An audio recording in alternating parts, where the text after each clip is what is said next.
Hey, welcome back to Fork of the Road, everybody.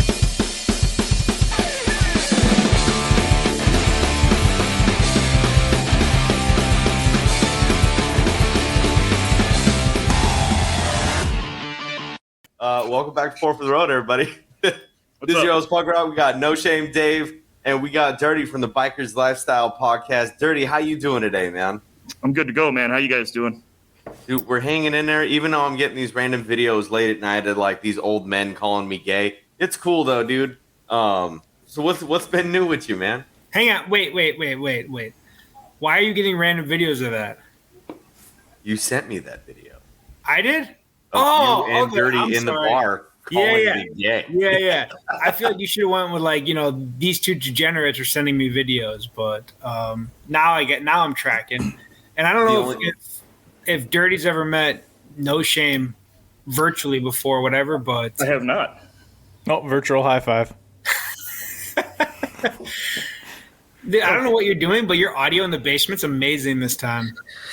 We got microphones. All right. Yeah, we stepped it up. That's $20 off of Amazon, man. Damn, dude, that's high tech. Dude, that's why I can order all that stuff and just tell me what I need. Just like you can't guys order have- all that shit so I could sit in his house in Jacksonville for 2 years. Hey, you're going to you guys Daytona, correct? Yes, we are. We'll be there the first weekend. Ken, you'll be in Daytona. I will be in Daytona. Look for us. We'll find you. Yeah, we'll get together, man. Oh, yeah. We'll get Thank together. God! Thank God for Instagram. Right? That's right. Bringing bikers together. Dude, yeah, so I sent over, I think everybody got them, but I just sent over some questions just to keep some general flow to the episode.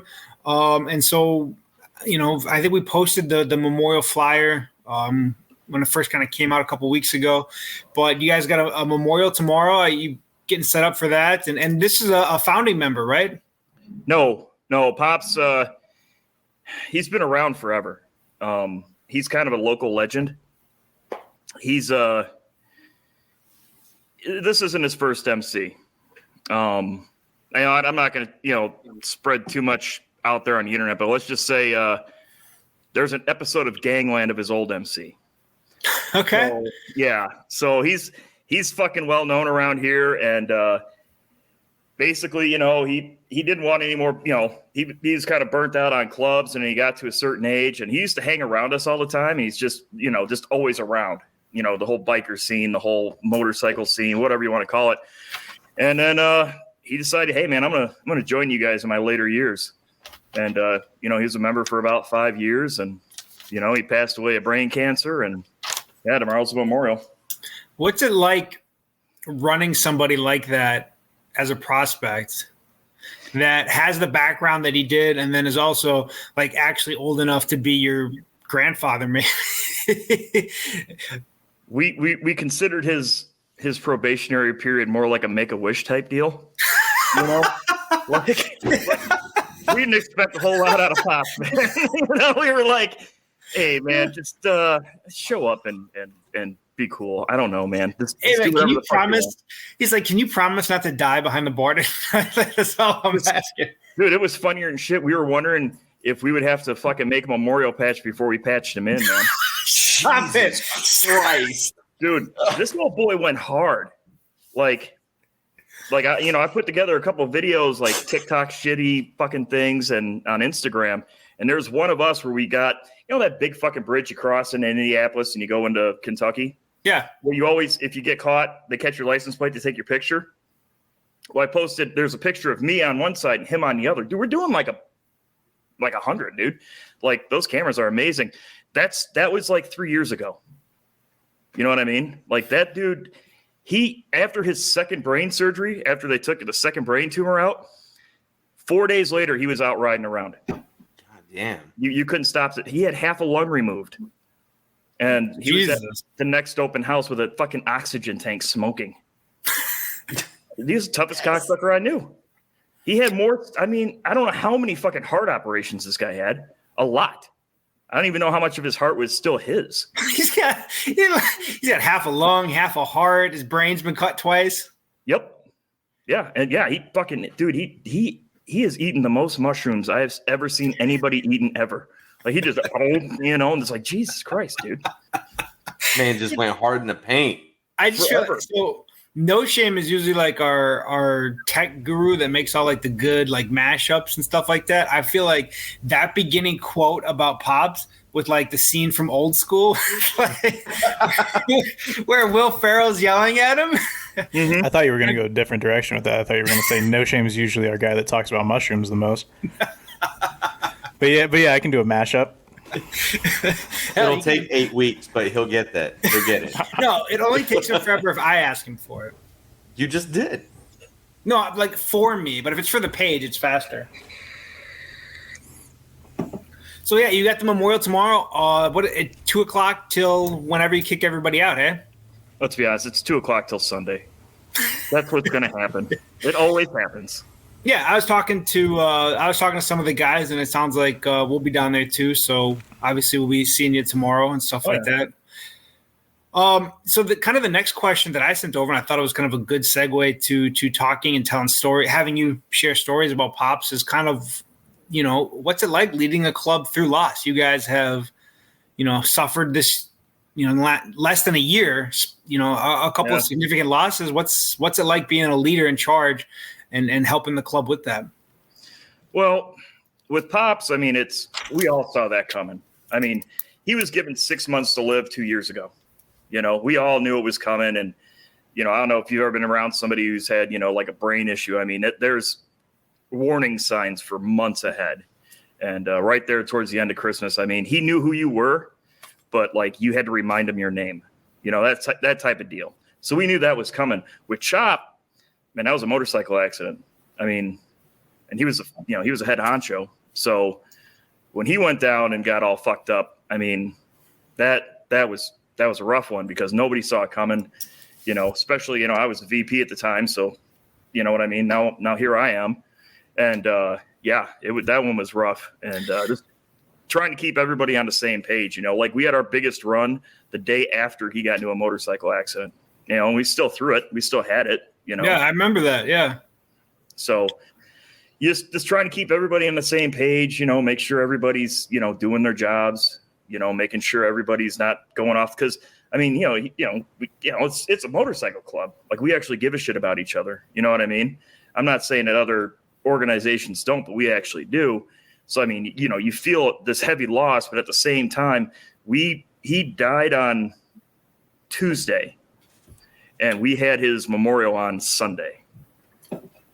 So, I mean, it was fast. You know what I mean? And you kind of got thrown in the fire like right away. I mean, you had to, like you said, it wasn't like an election or anything like that made you boss. It was a tragedy. It was a tragic circumstance, and now all of a sudden you're in charge. Figure it out. Yeah, basically.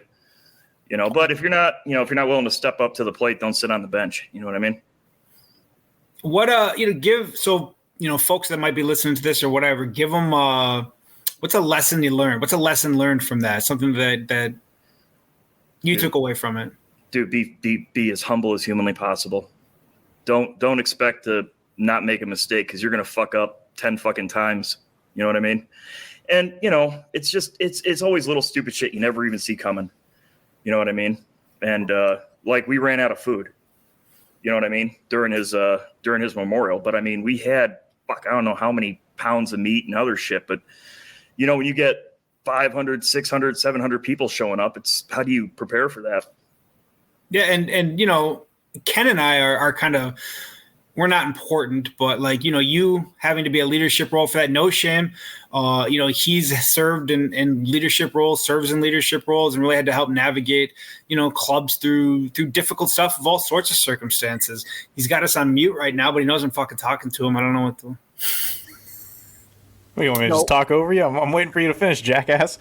I was like, how long do I have to keep this going before he jumps in? Like, I don't like how much easier of a layup do I have to give him? Like, well, see, he's a professional, so he puts his microphone on mute so he doesn't have extra background noise that sounds like shit when you're listening to this on audio. See, I'm drinking a carbonated beverage, so really the secret is I keep burping. There you go. And I just don't want that to ruin the audio. I just slammed the Monster before we did this. I'm probably going to have to hit mute a few times here in a little bit. But yeah, what was your question, Dave? I fucking hate you. But that's it. Like, you also had that experience of leading a club through difficult times, or a chapter of a club, through difficult times, as a leader, as kind of the top dog or near to being a top dog, etc. What are some lessons that you came away with? I think one of the things you just have to realize is that, if you're going to be in this for any amount of time, the challenges are never going to stop. They may be different from time to time. It may not always be the loss of a member, but there's always going to be something that happens that requires you to step up and do something that you're not necessarily comfortable with or that you necessarily don't want to do. I think most of us would just prefer if we could hang out with our brothers and drink beer and fucking bullshit and have zero drama, but that just happens to not be the case. I can relate to what you went through, Dirty, and in that, it's a difficult and different process when you are moved up in position, not due to an election. When I was pretty young in the MC world, I went from being a secretary to a chapter president within like the span of 6 months. Holy and shit. It was one of those like just happenstance things where the right mix of stuff came through, and I just ended up having to step up. And it's a challenge, and you learn lessons quickly. But I would mirror what Dirty says, in that stay humble and realize you don't know everything, and take all of these challenges and then try to learn from them, and really rely on the people around you, because we're not in it by ourselves. We got our brothers with us, we got other people that are in the community that we can lean on and leverage for experience. And I think that's the best way to go about it as a humble leader and as a student. I see Ken's wheels turning. What do you got, Ken? Just like my mind has been like going towards the negative side of things recently.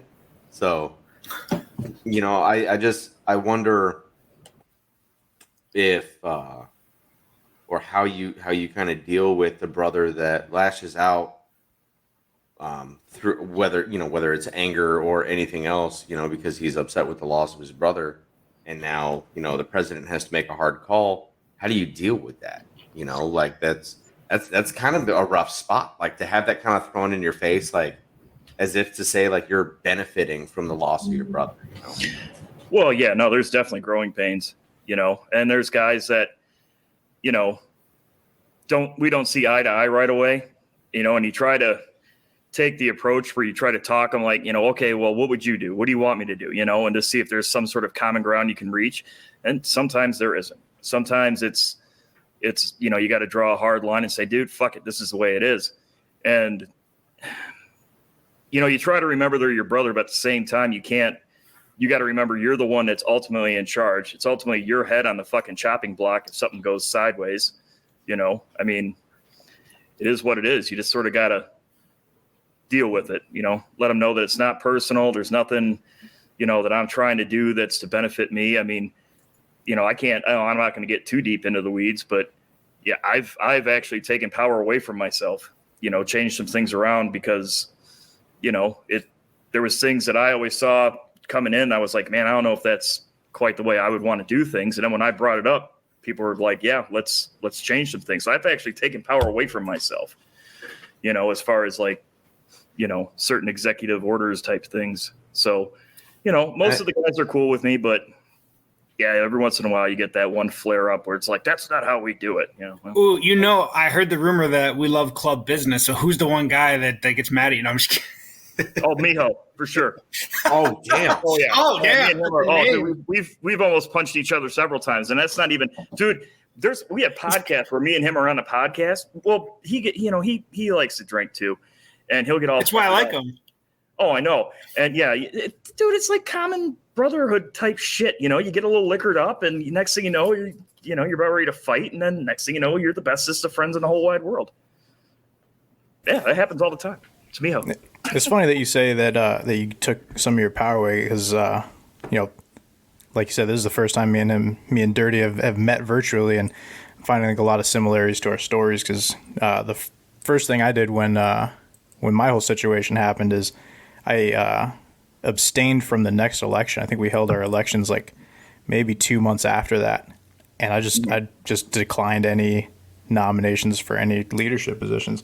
Now it just so happened that like they didn't let me sit on the bench for that long, and I think it was like less than a year I was already back up in one of those spots. But yeah, it's this weird, like, you know, to what you were saying, Ken, it's this weird thing, you know, it's nobody wants the situations to happen. It's not like there's like some grand like Hollywood scheme for how we're going to cook all this stuff up and make somebody rise to power. But, you know, people like, you know, sometimes assume that that's what's going on, even though nothing's done with outrageous intention. Yeah, 100%. I definitely see that, you know, or, you know, instead of it being like this nefarious planned out thing, it's just like, well, you're enjoying that seat too much, or you're enjoying that privilege too much. And I don't know. I mean, if you've never held an officer position, let alone like a leadership position in that, like, that's not a comfy place to be most of the time. And I think It's comfy when you're just bullshitting at a bike night, maybe, but literally every other fucking day it's work. And I think too, like what you guys are talking about right now has so much crossover appeal in that leadership in the military, leadership at work, taking orders from somebody at work, and leading a club. You know, all these things that you guys are talking about. I mean, it's applicable to all these different scenarios just in your everyday life. So, you know, I think there's good lessons learned here that you guys are talking about, especially Dirty. You know, you went from, you know, creating the club or being there at its inception to as a member all the way up to being the leader now.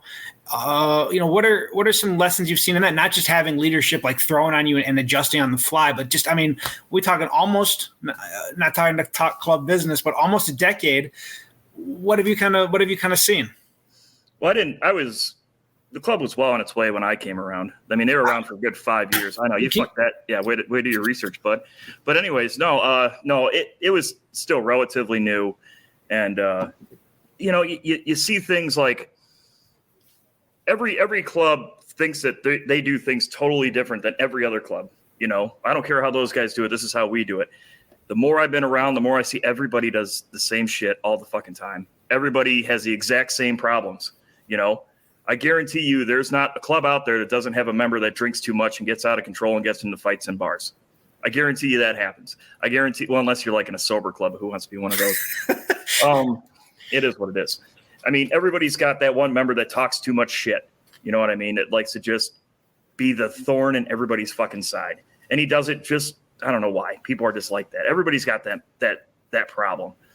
So, I mean, what I've seen this club do is just grow as like maturity wise, you know, not to take things so damn personally, not to freak out about things.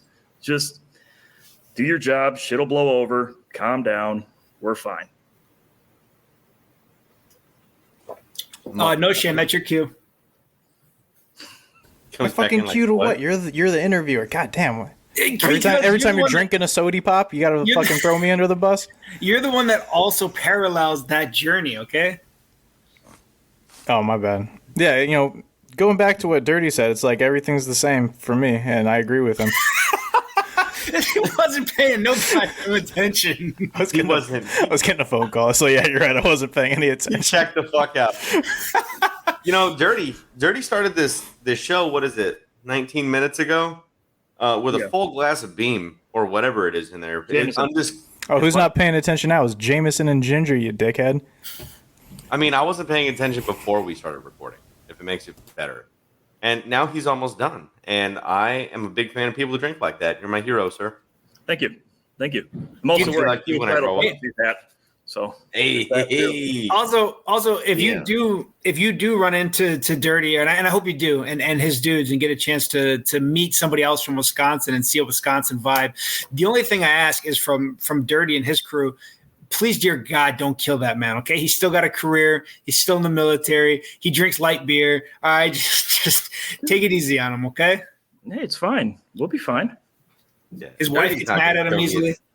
Dirty's not going to kill me. It's the Russians in a couple of months. That's true. They don't need an operator. Dude, I'm sorry. No Shame's back in the game. I see his mute's off. Go ahead, sir. I just turned it off. You're such a fucking jackass right now. So, Dirty, how has, recently, how has like the community vibe changed up in the upper part of the Midwest there? I tell people all the time, it's I've done other like round table things, and I'll say this: the scene in Wisconsin has never changed. It probably will never change. The same thing that's been going on in Wisconsin since the 50s is still going on now. I would say though, locally, I feel like the vibe, to use that trend term, I think it's as good as it's ever been. I'm sure there was great times before too. Everything has ups and downs. I think currently the community vibe, as far as motorcycle culture goes, riding, club or not club, is so much better than it has been in past times. And I think good leaders are important to that, which is a note that I made here to talk about, without giving away names other than Dirty's. There are local clubs in this area now that have leadership or people in leadership positions that are night and day different from people that might have come before them, and it affects the entire community. Dudes want to do more. Dudes want to be more active. They want to be around other people, other clubs. They want to contribute more. They want to just have a good time. It's such a different atmosphere and environment. And I guess for the group, for the round table, is that trademarked, or can we say that? No, we sit at a square table. There's definitely sides here. How important are leaders to controlling or contributing to that vibe locally? Well, if you get a club that's trying to stir up shit all the time, that's going to cause a problem through the whole community. If they're just every time they come out, there's always an issue because they got mad about something or something ain't right and they want to lay down the law or whatever. Yeah, it's going to make everybody on edge. It's going to make everybody not want to come around. Everybody's going to hide out in their clubhouses or hide out in their corner of the world. But if you get, guys that are, just down to earth dudes that are like, hey man, we all put our pants on one leg at a fucking time. We all ride motorcycles. We all like having a good time. Let's just do that. Then that will make everybody ease up and everybody want to be around each other. And it's just a good vibe, man. Nobody gets into this fucking lifestyle saying, yeah, I want to be a bully and start shit. What I mean? Some people do. Some people do. Ken did. Well, let's be honest. Yeah, but they don't last long, and then they start throwing podcasts. So, Hi, my name's Ken. I didn't last long. I was only there for 10 years, and then I started a podcast. I think to Dirty's point, you do see guys that maybe – they use the club to be an extension of an asshole. I think every club probably has or had one person like that. And that fucking, hopefully that dude is compartmentalized enough that he doesn't affect the entire community. And sometimes it does bring the vibe of the community down. But I would say, in getting a chance to ride and hang out and talk and drink with Dirty and his guys and the area, right now, it's just some of the best times that I've seen in that area. And I guess I've been home for 7 years, almost 8 years, and it's just awesome. Same question to No Shame. How important are good leaders to that community flow? I think one of the things I don't know if we necessarily hit on along this topic is you might have a good leader. You might have, say, two different clubs, and each of them has a good leader for their organization. Their membership and everybody might think of them as like the solid person. But if they can't get along with each other and you take that like micro concept and like make it a macro and start looking at like an entire community, sometimes that dynamic between leadership of different clubs ends up being the thing that makes a community, vibe or not. So not to say that like past leaders, in the situation you guys are talking about, they might not have been bad for their club. I don't know your area specifically, but I could speak for my area to where I've seen different people that than different presidents of all these different clubs, the way that they interact with each other. That's what I think makes the biggest difference in how the community interacts amongst itself. Do you think that a leader is important in that, or is it the general membership that's going to control more of that? Because obviously you're going to see more of the general membership, but it's kind of like a work scenario or, a military scenario for those of us that were in the service. Like a bad leader can just kill the entire the entire platoon, squad, ship, whatever it is that you're on. So is it more the dudes that are going to make up that community feel, or is it leadership that's going to kind of guide it? I think the leadership kind of, that you set the standard, and I think everybody else kind of just falls in line to what you're doing. If your membership has your back like that. I've seen clubs that under one president, they had a completely different way that they carried themselves, and then they get somebody new in there that maybe is a little bit more personable, likes to socialize a little bit more, and then you start seeing the membership kind of coming out to events more and being more social. And then you get that other guy that's in there and he's like, thinks the shit don't stink and walks around like he's going to punch everybody in the face, and his members are walking around looking like they're on edge. And you could see it in their demeanor that they're not comfortable, nobody else is comfortable. So yeah, I mean, it works both ways. But yeah, I get what you're saying, to where one bad apple could end up ruining the batch, because you get one or two guys in there that have dickhead attitudes, and they could, your leader might be the greatest guy since sliced bread at controlling all the different things and all the different aspects of managing, but you get a couple dickheads in your organization, they could really ruin the vibe for everybody. What about you, Ken? I mean, you're kind of experiencing all of it from a club sense and a military aspect currently. What are your thoughts? I think it's kind of like a 75-25 split, where I believe the leadership is the 75%, right? Because like No Shame pointed out, the general membership is going to fall in line as long as there is that bond behind the president's example. And then, that's great things, right? But that 25%, could fuck everything up. But on the other side of that, I believe that we are all product of our leadership. Whether you're in the military, I mean, I guarantee you, no matter where you've been at, no matter what your life experience is, you have picked things up along the way that you either fucking didn't understand and you hated at the time, or it just instantly clicked and you're like, I fucking like that, I'm going to keep that. So when I'm in that position, I have that tool to help me with that mission. So we all, no matter what, you're a product of your leadership, whether it's good, bad, or different. And so, like, for No Shame and Dirty, I guess maybe that's probably the last question I have on leadership type stuff, unless there's more. But, do you guys feel the pressure then to, like, I guess not have a bad day, so to speak, or to not openly, like, have a bad day in front of your guys? Or is it, fuck it, I had a bad day and they'll understand and come back tomorrow or whatever? Well, I'm speaking for myself only. When we were talking about, basically toxic club members, guys that just like to stir up shit, it's the leader's job to rein them in or deal with them however he can. I mean, in any sort of situation, if you're a leader, you take all the blame and none of the credit.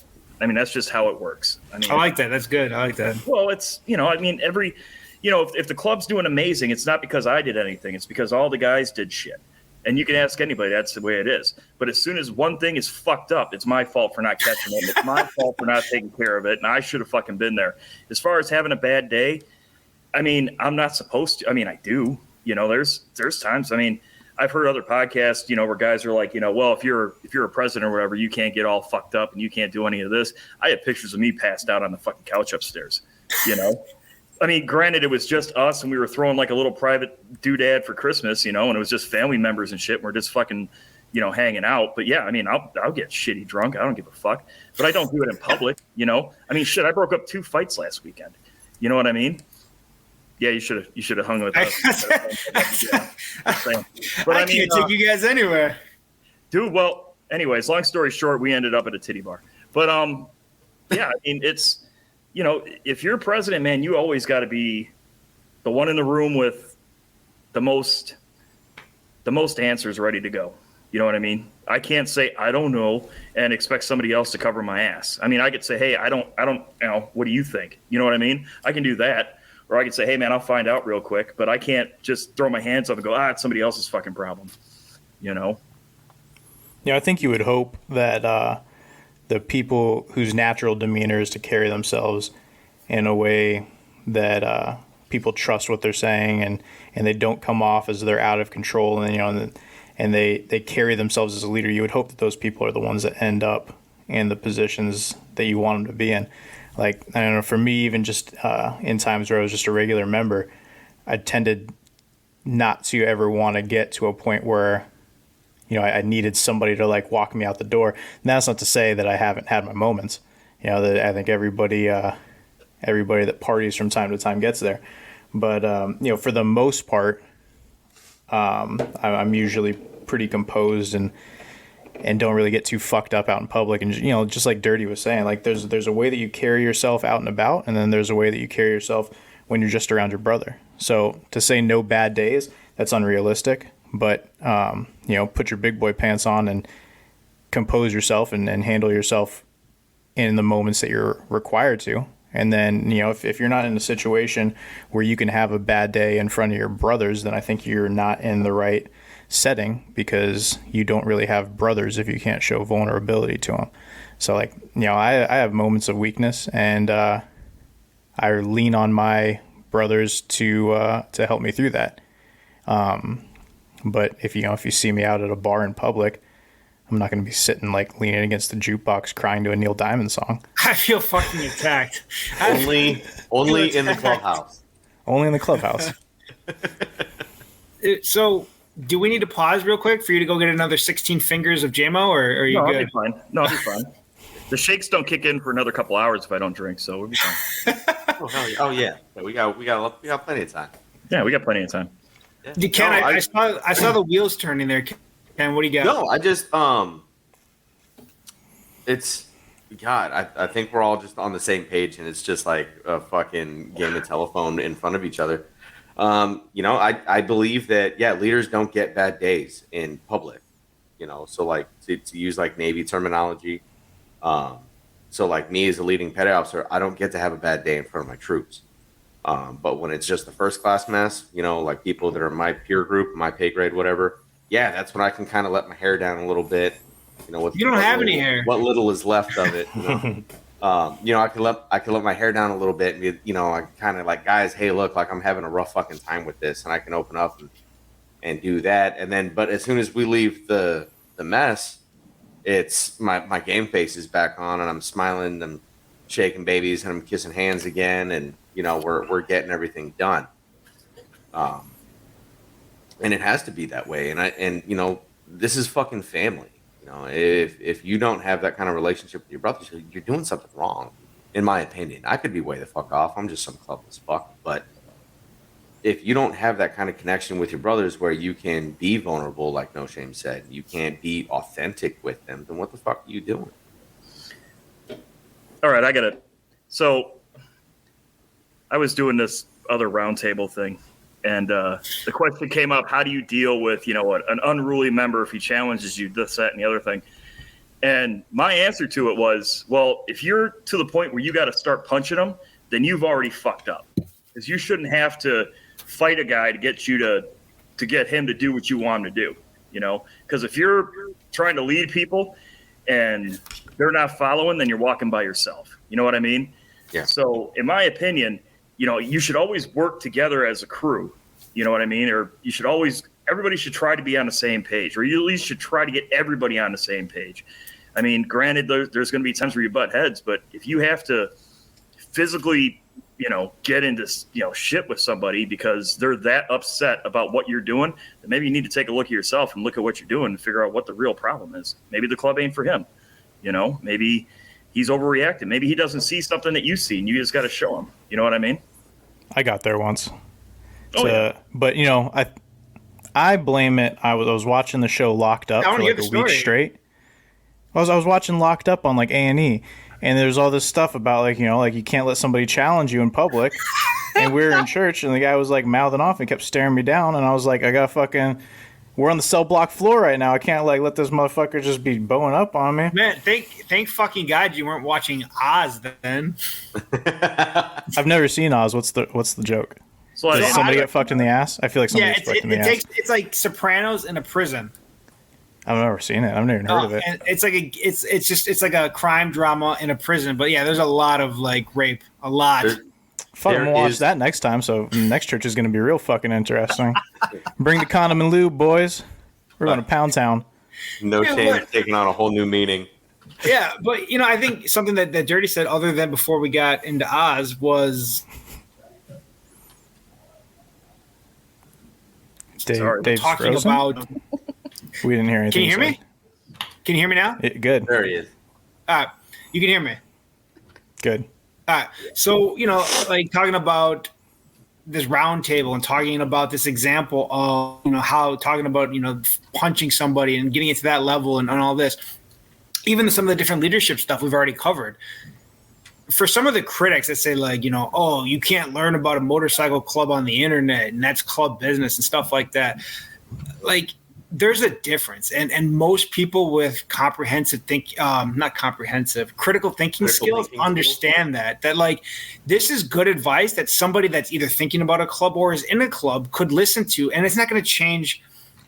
They're not going to go and change their club bylaws because of something Dirty said or No Shame or whatever. But all of a sudden, like, dude, I had a motherfucker in my face just like, and I guess you shouldn't say motherfucker, you should say brother, whatever, or a civilian, whatever. I had somebody in my face last week just like that, and I really wish I would have thought about the way Dirty just said it, or the way No Shame just said it, or the way Ken just said it before I reacted, because I would have handled that shit so much different. And hindsight's always 20/20. But if hearing from Dirty or No Shame can make you think just a little bit different about how you might handle a situation, that's not club business. That's not harmful to the MC community. That's not spilling trade secrets. That's good shit that can maybe improve the community and create less assholes or less bad situations or less bitter people. Yeah. Yeah, I always say, yeah, me and Dirty are like best friends. Motherfucker. Yeah, motherfucker. How often do you guys eat crow in front of your brothers? Eat like Like have to like swallow your pride and fucking, you just like, hey man, I fucked up. well, it happens. Yeah. I mean, it's not often. I mean, from like me personally, I'm always saying, dude, I kind of fucked that one up, But a lot of guys, they'll try to play it off, and then after a while, they're like, yeah, I'm like, okay, well, there we go. Now we can move on. Now we can go forward. Not every fucking idea you have is going to be a fucking banger. You know what I mean? I mean, we've all seen our fair share of fucking the best ideas turning stupid real quick, and we've all seen that one dude fucking try really hard, fail, and then feel really bad about it. And then you try not to give him shit about it. Be like, dude, you tried, it didn't work out. I mean, I recently had to take a guy's fucking position away from him because he just couldn't fucking do it, and, he was getting, somewhat emotional, that, like, man, I don't know what happened. I feel like such a loser. I'm such a failure. I'm like, dude, hey man, not everybody can do everything. You found something you couldn't do. There's a lot of shit I can't fucking do, so it's no big deal. It's water, under the fucking bridge, man. Go riding and fucking drinking as soon as we can, as soon as the fucking weather warms up, because I'm in fucking Wisconsin. But, like I said, man, just treat everybody like you want to be treated, and give everybody the benefit of the doubt the best you can. And then at the same time, the number one thing about being a leader in a motorcycle club is the club always comes first against, above any other fucking member. Not one member is bigger than the club. The club is always number one. So if somebody's hurting the club, regardless of who he is, he could be your best friend in the fucking club. He could be your right-hand man. You got to deal with it the way you have to deal with it. Yeah, I think that's what, really makes like a solid brother. If they can and look at it with that kind of understanding that the club is the main thing. Any action that you have to take against them is, as long as it's done righteously, is for the benefit of the club, and they can see and realize that. It makes shit run so smoothly. And, I think I'm probably my own worst critic. If I think I've gone through an interaction in an inappropriate manner, that shit will keep me up at night until I address the situation and go talk to somebody about it. And I've also been in the situation where I've had to like go to my best friend and be like, look, dude, like you fucked up. Like we got to figure something out. And, had to suspend and find my best friend. He was just one of those people that was solid. He took it, I get it, and I know why you have to do this, and I understand and don't feel bad about it. Those are the kind of people that you want around you. To those people that are listening that don't think about shit that way, like Dave was saying, this is one of those platforms where you can kind of look at shit introspectively and kind of figure like, are there things that I need to change? Because like, how could you be a better brother? Like, realize that everything is about the club. You come second, and start looking at what can you do better to improve the situations.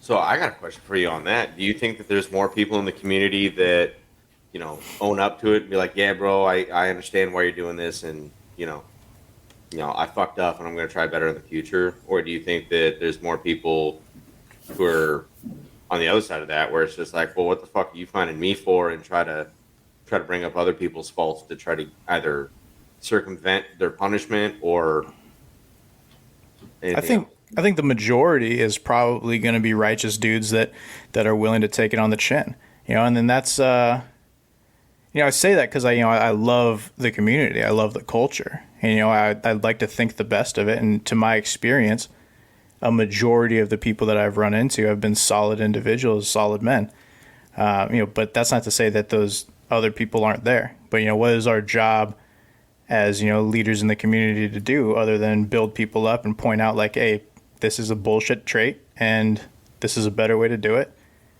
But, for the most part, I think most people, see it the same way that we do. Yeah, 'cause nobody's an expert. Well, and I agree with No Shame too. I think the majority is probably the folks that react and take it well, or take it with on the chin, or take it responsibly. But I think the loudest ones that we're going to hear about are the ones that don't, or the ones that think they've been wronged, or the ones that have refused to accept responsibility of the world's against them, because the loudest shit gets the best platforms usually. That's the key point right there. Other than us, obviously we're cool, but so like everybody wants to hear the story about somebody bitching, or they want to be clued in onto a specific story of drama or something like that, and they pay so much more attention to that negativity because it can be interesting, versus the example that No Shame gave, where the guy is just like, it's over. He's like, yeah, I understand, my bad, I accept responsibility. That story, that's not going to really intrigue anybody. That makes sense to every normal person. But that one where there's like a he said, she said, and all this drama shit, people are going to key into that, and all of a sudden that's what people fucking focus on. Yeah, man, the story of two knights sitting down and discussing how one felt wronged, or how the other one was disrespectful in a match, and came to the conclusion of, hey, you know what, I do understand that I did that, I wasn't thinking, and I should not have done that to you, and I apologize. Nobody wants to hear that story. Everybody wants to hear the story about how the knight slayed the dragon. Yes.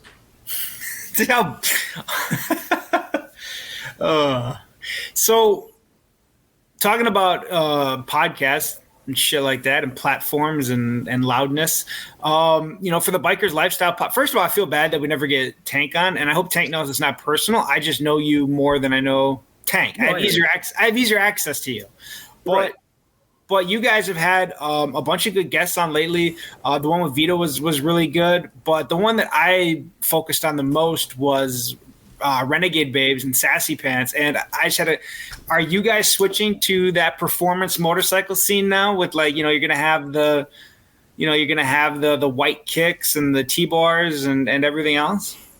Well, yeah, all my Dixon flannels are in the mail. But no, I mean, dude, we talk to everybody. You know what I mean? And I don't know if you guys noticed this, but hot chicks seem to go really well with bikers. So you guys get there. I don't know if there's another male-led podcast that gets the ladies on like you do. Yeah, I got secrets, but whatever, dude. I mean, we just talk to them like they're normal people, and it seems to work. Like that Meg from Meg's Motorcycle Journey.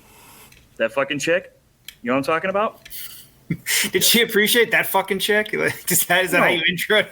Fuck that, dude. Hey, we love Meg, and Meg, she's a fan of us too. I mean, hell, she just said, dude, check out our Instagram. She just sent me. I saw it. Yeah. So yeah, fuck, dude. Yeah. I mean, with Sassy Pants or Kate or whatever, dude, I thought she was a rad chick. So I'm like, hey, we should interview her. So I just hit her up on Instagram. I was like, hey, we got this podcast. Do you want to come on it? She was like, yeah. I'm like, cool. I mean, that's pretty much how that happened. Would I like to talk to like unknown, like your sweatshirt there, or any other like stunt crew? Absolutely, man. Those guys are crazy as shit. I would love to fucking see what those guys think about things. Well, hell, you guys had Death Wish, that dude on. Yeah, Jeremy, I love talking to that dude. He's another vet too and small Dude. business owner. He's Hey. a great dude to talk to. What the fuck, dude? Somebody stole his Vans. First of all, While he was I'm looking at that and I'm unconscious. thinking to myself, who would steal somebody's Vans? Vans aren't that expensive, man. They're like I feel like $60. you know what, and to his credit, like or at least to No Shame's credit and Jeremy from Death Wish, like they didn't get nobody asked and nobody gave up who the club was either. Like, you want to talk about club business? I want to know who left you unconscious in a ditch and took you flame that club. All right, who was it? Well, I mean, He didn't we don't give know up if it was names. the club. It could have just been a group of dudes. Maybe, but either way, the club left him. So they beat feet and got the hell out of there. And maybe somebody beat feet with his shoes. What's fucked up is like I know the area. It's like 15 minutes from my house, like where he went down. Like he was describing it, and it's like, dude, there's nothing back there but like some military ranges, and like who the fuck is riding down back there? And it's just like, oh shit, Vans. Let me go jack those fucking things off this dude's feet. Yeah. And dirty Vans at that. Like, I don't know a motherfucker with a single clean pair of Vans. Well, and what it sounded You like he know? went into was like a waterlogged ditch too, right? So they're probably all fucking soaked and smelling like wet feet. In a swamp. You know, I'm gonna take these dude, this- Vans real quick. What the fuck? Smell like hot dog water that you mixed with swamp water. Like, And it's even more fucked up that they left him back there because there's legitimately bears. Like there are fucking bears in those woods where he wrecked. Oh man, yeah, that was a pretty good story. But out of some of the guests you've had on lately, any favorites? They're all favorites. These are all. Every episode's like a child. I don't have a favorite. No, my favorite episode, like overall, or just like recently. Well, Paulie Bacon Fingers. Yeah, That dude was fucking rad as shit, man. That guy's living the fucking dream. He's in the middle of prospecting for a club, and that's whatever. But like, he works on like these fucking high end, like 6-figure hot rods and shit, or he used to. Now well, he's like a high end. What is he, like a high end welder and fabricator or something? Too? Yeah, he's like a Jesse James type dude. You know what I mean? Like, he just does metal work, and now he works for a college where he like these scientists will come up with these crazy ass ideas, and he's got to build them. Like, yeah, and he's just out riding fucking motorcycles coast to coast. He gets the summers off because he works for a college. I mean, that guy's living the fucking dream, man. You know, and he was just a super down to earth dude that's fucking super chill, and that was a fun interview. You know what I mean? Chelsea, that chick in Ohio, you know, she's sober and whatnot. She's 26 years old, and she's already probably put more miles on to most dudes that are 26. You know, and she just does it for the love of it. You know what I mean? She's not showing her ass on Instagram, even though she does have a poll thing, but that's whatever. Anyways, so, I mean, just talking to rad people, dude, because not everybody's, trying to post up and act like their shit doesn't stink, because those people that act like they know everything and, they've got all the fucking answers and follow me for more advice, like, comment, and subscribe. Man, that shit gets old quick talking to those people, I like the ones that are always like, I don't give advice, but here's my advice on this topic. You're like, wait a minute, what? Or Yeah. I don't talk club business, but here's a fight video between clubs and I'll hashtag the clubs. Wait a minute, what? yeah, I man, get it. Like my parents that shit's just insane to me. like my parents don't were understand cousins, it. but what are the mental gymnastics in there to justify that? Like I don't talk club business, but No, I hear what you're saying. I mean, look, some people do this shit for a living. You know what I mean? Me and Tank don't. Tank's retired. I'm a fucking welder, dude. I mean, this is all for fun. This is just all for, whatever. Shits and giggles, man. We started this thing because we wanted to promote rad people in our area and this, that, and the other thing. We started meeting other people on Instagram and Facebook or whatever and, talking to all these different people. Now it's just fun. Now it's just like, Jesus Christ. did Now- somebody just get shot? No. And, but I mean, it's just like one of those things, where like our podcast, man, we never wanted to talk about like club shit. You know what I mean? We're not a protocol channel. You know what I mean? We're not, sometimes it comes up just because, you can't get around it sometimes. But yeah, as far as like what other clubs are doing, if they make the news, dude, we don't want to talk about any of that shit. And I understand why other guys want to make money any way they can. That's their hustle. And maybe you need a background in it media to talk about the news articles. But Ken's like 6 episodes behind on editing for us to release episodes. But something we were talking about on two. This will Two be after this one. This will be 3.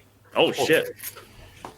There's the one that we did with No Shame. There's the one we did with Drifter, and there's this one. The only one you've released is one with Chris. Anyway, back to my fucking point. What about the stereotype one? I just listened to the stereotype one.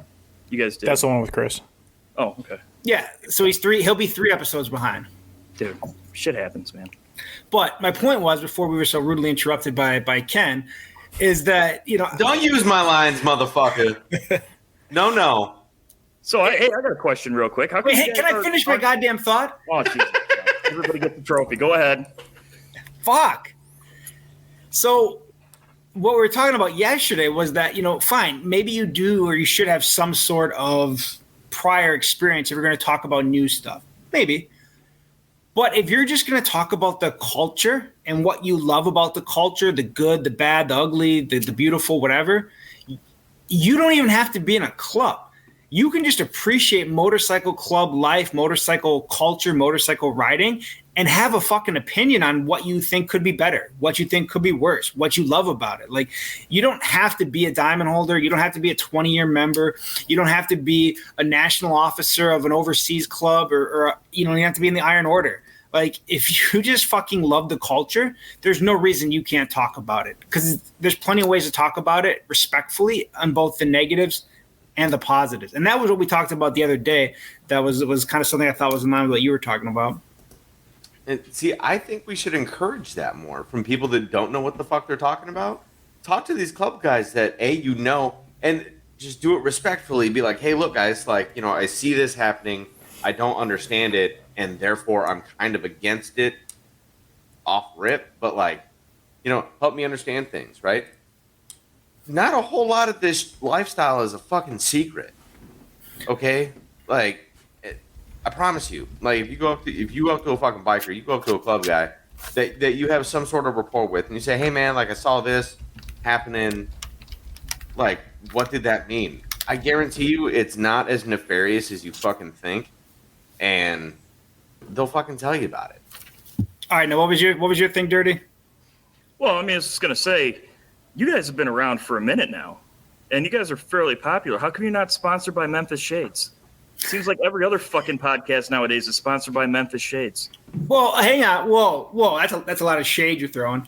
I'm not throwing any shade. I'm saying you guys need shade thrown at you by Memphis. And I think so. There's some really good podcasts out there that make money, and I think we enjoy them, and other people enjoy them, and they're really good. Mm-hmm. Name drop Fast Life Garage, getting paid doing his thing. I think for us, because we were talking about a community, like motorcycle clubs, motorcycle culture, motorcycle club culture, community, we never wanted to make money off of it because that just seemed disingenuous. Even publishing news stories to make money, to me, just my personal opinion, it seems disingenuous. How are you going to profit off of something that you love? And that was kind of our goal from the beginning. And I think too, some of the write-ups and stuff has some really great history and protocol, but I think the podcast is more focused on historical stories, guests, round tables or whatever, to talk about leadership ideas like this or thoughts about joining a club, leaving a club, whatever, more so than make sure you take your sunglasses off. Everybody already know, or most people already know that. So I feel like we don't focus as much on protocol as it is more just general thoughts about being a club dude or getting in a club or whatever. The disrespect. No, I keep forgetting you guys don't have video, so somebody puts their sunglasses on just now.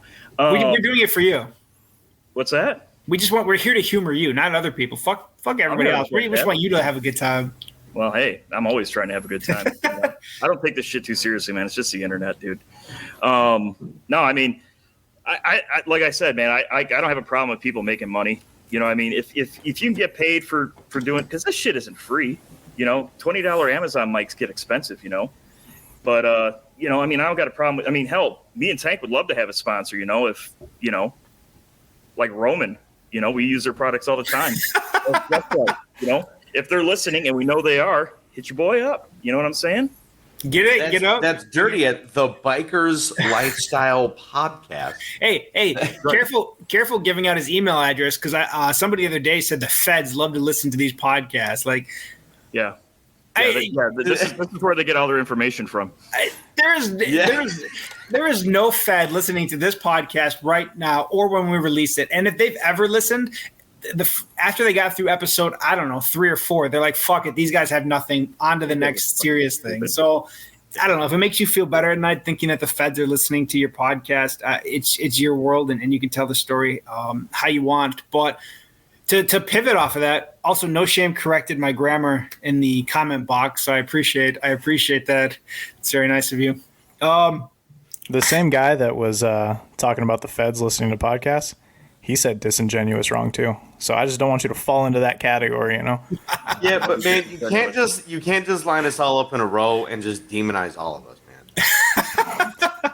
Hey, so something that we had in the inbox the other day, and something that I think we've seen quite a few times, I guess, is guys talking to us about getting information from the page of the podcast that kind of saved them from making a bad decision, which I think is and specifically they mentioned a club in Wisconsin. He didn't say what club, and I have no idea where he is or anything like that. He was very good about being general, but he said, hearing podcasts, and he mentioned, Brothers in Chains and Hearing Dirty and seeing, that stuff on the Instagram, and he follows you guys as well, made him realize that there was other options in the state other than just where he was. And he was like, maybe it's a couple hours away to see if that kind of travel and that distance for me and stuff like that.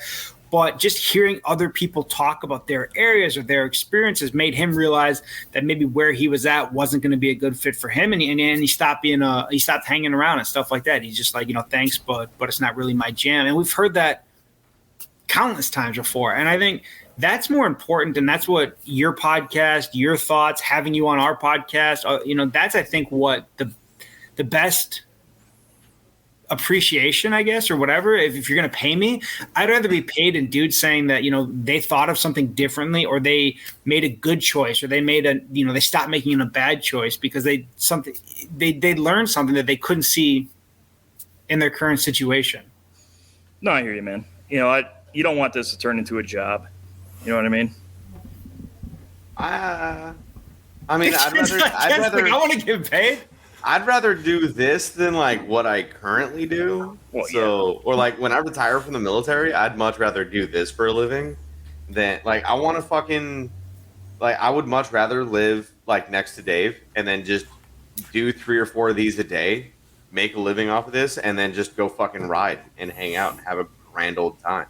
Yeah, but then we got to stop halfway through and talk about Magic Spoon. You know what I mean?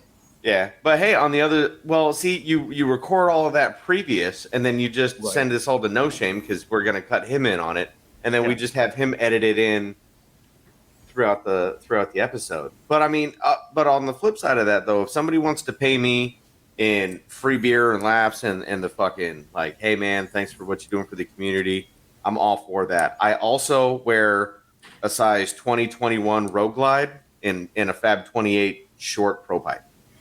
Just in case anybody was wondering what I wear. So there was one time when we first started that it was somebody hit us up in the inbox. It was like a 12-year-old young child from Nigeria, and he was telling me like, because of listening to you guys' podcast, I decided I didn't want to hang out with this motorcycle club anymore, and I want to go to college. And that child ended up moving to the United States and going to MIT. And he has just announced in the news yesterday has solved global warming. And in that article, he told us, because of, No Shame, Punk Rock, Dave, and then Dirty, because he also listens to your podcast, I was inspired to come to America and go to school and solve this global warming crisis. And, that's just like, it might sound corny, but that's payment enough for me. I mean, shout out Nigeria. You know what I mean? Mm-hmm. I fucking hate you. So what do you got coming up in for Nigeria? We're gonna have. I have to look that up. Are we even in Nigeria? I don't know. You control that shit. What do you got coming up for guests on the show? If you can share that with us, and what do you got coming up for events? Well, for events, we got Pops' Memorial tomorrow. After that, our next event, club wise is like our Fallen Brother ride, where it's just a ride that, you know, everybody gets together and it's for remembrance of whoever you want it to be for, and, you know, raising money for charity type shit. That's in when is that? That's in June or May. In May. And, you know, we got the strip poker run. That's July 23rd, where we basically, it's a poker run, but we go to all the strip clubs in the area because, lucky enough for us, we're surrounded by strip clubs.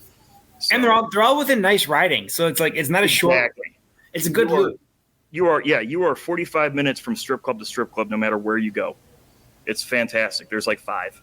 So, I mean, that's a classy area I live in. You know what I mean? Yeah. And yeah, so I mean, you know, stuff like that. I mean, it's always going to be online. As far as guests go, dude, we got somebody from Florida, actually, some West Coast rider group that's in the Tampa Bay area or something like that.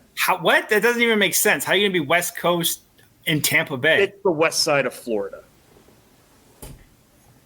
Punk rock knows what I'm talking about. There's the west coast of Florida and there's the east coast of Florida. There's actually, you got 3 coasts in Florida. You got the West Coast, the East Coast, and then you got the Gulf Coast, Exactly. which is up in the Panhandle. How is the Gulf Coast any fucking different than the West Coast? The Pensacola. Gulf is the west side of Florida. Because the Gulf Coast is on the Panhandle and the West Coast is on the peninsula. Yeah. Bitches. I don't know if we have any Florida listeners, but I need somebody to validate what the fuck these two are just talking about. We have tons of Florida listeners, Tons of and Florida. I hope on my life that they will, because I'll see them in a couple of weeks. Like Dave in the comments below. Yeah, right? Fucking show me on the protocol dial where I hurt you. Yeah, no So- shit. Where I'm giving away club secrets or any of us. Oh, God froze damn, up. why does he keep Oh freezing? man, he cut out. So, because he wasn't going to let me talk. We are not in Nigeria. However, we are in Russia. And I cut out again, didn't I? Yes. Yeah, you did. So, welcome back to the Motherfucker. conversation. So we are not in Nigeria, but we are in Russia. 50% of our listeners are in Moscow. Nice. 25% are in St. Petersburg, and then 25% is from the third city that's listed on this list. How many of them are about to go into Ukraine? Probably all of them. Our numbers are going to drop. We're going to tank. Gonna drop like an atomic I bomb. wish he told me like how many listeners there are instead of just the percentage, because it's less than 1% of our listeners are in Russia. But I want to know how many is that? Less than 1%. That's a, that could be a fucking. That's a range, like. Dude, I got an Adidas tracksuit. I fucking understand those guys. They're great. They're great people. I got an AK and everything. We've seen it. We've seen it. Huh? You've done a podcast. Yeah. I did a podcast wearing my ski mask and Adidas tracksuit, my AK slung over my shoulder. Dude, But, I saw that, and Dave sent me the pictures of that because, dude, that was delicious. They wanted to talk about like what would happen if we got invaded by Russia, and they wanted to be serious about it. I'm like, first of all, it's never going to fucking happen. But at the same time, I like to make a joke or two. Did you challenge Wolverines? That's right. That's right. Dude, I am waiting for Look, there's only 2 things. There's only 2 ways I want the future to play out. Either it's A, Mad Max, or B, Red Dawn. That's it. That's all I want to have happen. I just happen to have a lot of guns and a Mad Max vehicle that I'm building. Nice. Yeah. I am Team Red Dawn. Yeah. Dave? He's like, I've never seen Red Dawn, Yeah. so Oh. I'll be honest though, I've never seen Mad Max. I'm trying to. Have you never seen Mad Max? I've never seen Mad Max. Ooh, But so that's it for our show this week, everybody. We have to counsel Dave. Hang on. From everything I can tell, though, it's a lot like the Tupac Dr. Dre video for California Love. So I think that I'm going to go Mad Max. That's accurate. Fair enough. Well, you guys just got demonetized. But no, We're getting fucked by you. I did that once, and YouTube pulled our video, so we're fucked. there you go. Now, Dude, and it was Dick down in That Dallas. whole thing out. Nobody's going to know what the fuck we're talking about now. Dude, it was Dick down in Dallas, and then Trey fucking what's his name, like commented on the video, just like, this is fucking cool. Thanks for the shout out, guys. But YouTube was still like, nah, this bitch got a 24-hour shelf life and it's gone. Hey, so Ken, are you going to get up with Dirty in Daytona? Fuck yeah, man. Fuck yeah, dude. And then anybody else that's listening that's in Florida, if you want to hit him up, Fight Ken, Dirty O referee. hit them up. Hit up Bikers Lifestyle Podcast on Instagram, and obviously we'll post all the links and shit like that. But Yeah, I mean, we're taking all our gear with us. We plan on doing a few episodes while we're down there. Oh hell yeah! So no pressure, Ken. No pressure. No pressure. Well, you don't Yeah, have Dirty. to. I'll. Well, Dave, could you send Dirty my number, and we'll Just get fucking hit him up on Instagram and be like, Say it hey, real quick right now. It's scrolling at the bottom of the screen. Go ahead. just-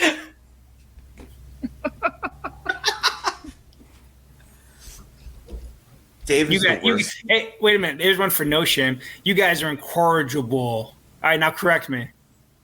I don't say that gay ass word. You know what? My internet's about to cut out. I'm fucking going home. I see. I believe that was a very disingenuous statement that you just made. We're about an hour. We're at our time limit. Hey, Dirty needs another 16 fingers of JMO anyway. Yeah, That's we'll true. get out of here. Yeah, All right, Dirty. well, I'll see you tomorrow afternoon at some point. Yeah, rock on, man. I'll be here, dude. You know, Yeah, man, and I'll slide into your DMs, Dirty. dude. If anybody can, it's you. You make me feel like the prettiest girl at the ball. I hope Well, that's why we get all the chicks on the podcast, because I'm a sweetheart. you are. Mhm. So, dude, seriously, Dirty, thank you so much for your time today. Hey, man, thanks for having me back on, dude. And No Shame, thanks for reading articles while we were recording the podcast today. That was really awesome of you. Rough 2024. That's And right. man, Fuck yeah. Some guy fucking commented on one of our things, and he said that he rides where he wants to instead of getting shot at because he's in an MC. Yeah, it happens all the time. Yeah, that makes sense. All right. Just Cool. the other All right, day- what hey, you know what? That's a good way to end it. Irish So, mom. What? that's a good way to end it right there. Yeah. Nobody gets shot tonight. No Do our promise. best. You know, All right, I'm out of here. I'll see you guys later. thug life. All right. Thanks, guys. All right, guys.